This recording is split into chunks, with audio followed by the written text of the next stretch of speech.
Hello दोस्तों, आज हम आपको लेकर चल रहे हैं बेहटा बुजुर्ग, जो कि कानपुर से 40 किलोमीटर की दूरी पर पड़ता है। और ये एक मानसूनी मंदिर है, जहाँ पर मानसून के बारे में जानकारी पहले ही हो जाती है। तो आपको यहाँ पर जो पुजारी बाबा हैं उनसे भी मिलवाएंगे, और वो ही बताएंगे यहाँ पर क्या चमत्कारिक है। तो बाबा, तो ये देखेंगे ऊपर ये जो छत में बना हुआ लगा हुआ चौकोर पत्थर है स्क्वायर में, ये प्लेन, यही मानसून पत्थर है। और जैसे समुद्र में मानसून बनता है ये वैसे ही पसीज के टपकना शुरू कर देता है, इसमें पानी आना शुरू हो जाता है। और ये तब तक टपकता है जब तक मानसून हमारे उत्तर प्रदेश में प्रवेश नहीं करता। जैसे ही मानसून उत्तर प्रदेश में प्रवेश करेगा ये सूख जाएगा। दूसरी खासियत इसकी ये है कि जिस प्रकार की बरसात होनी होगी उसी प्रकार से बूंद आएगी इसमें।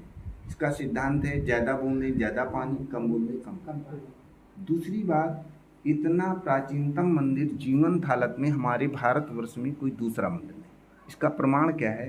का पहला प्रमाण देखेंगे, ये जो चिन्ह बना हुआ है, इस चिन्ह को बड़ा सजा के मंदिर नुमा बना के उसके अंदर रखा गया।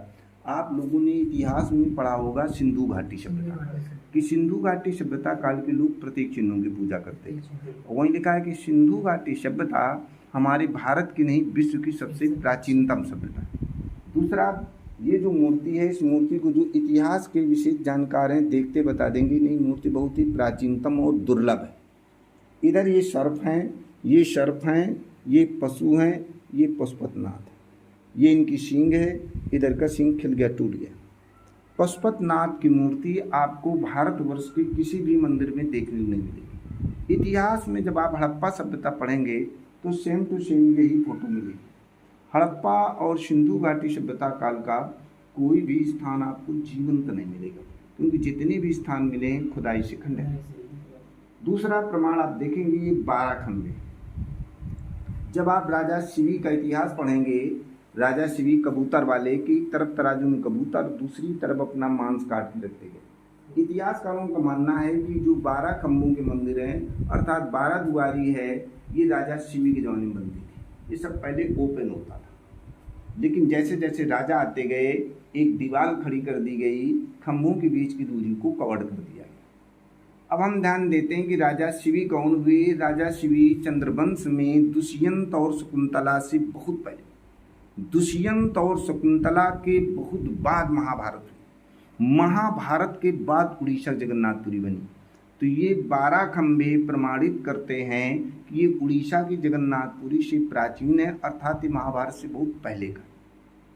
दूसरा प्रमाण देखेंगे, ये जितनी भी सभ्यताएं हैं, हड़प्पा और सिंधु ही नहीं, जितनी भी सभ्यताएं मिली वो सब नदियों के किनारे पाई। प्राचीन समय में पानी का जो मुख्य स्रोत था नदी थी, और जितना ट्रांसपोर्ट होता था सब नदियों के सहारे होता था। इससे प्रमाणित होता है कि प्राचीन समय में यहाँ से कोई नदी बहती थी, लेकिन वो प्रकृति परिवर्तन के कारण नदी लुप्त हो गई। पंडित जी, कहाँ से बहती थी नदी? यहीं से, के मंदिर के बगल से। अच्छा। न मंदिर के बगल से सरस्वती नदी बहती थी। सरस्वती नदी महाभारत के पहले लुप्त हो गई थी। इससे प्रमाणित होता है कि ये महाभारत से बहुत पहले। ठीक है पंडित जी, थैंक यू।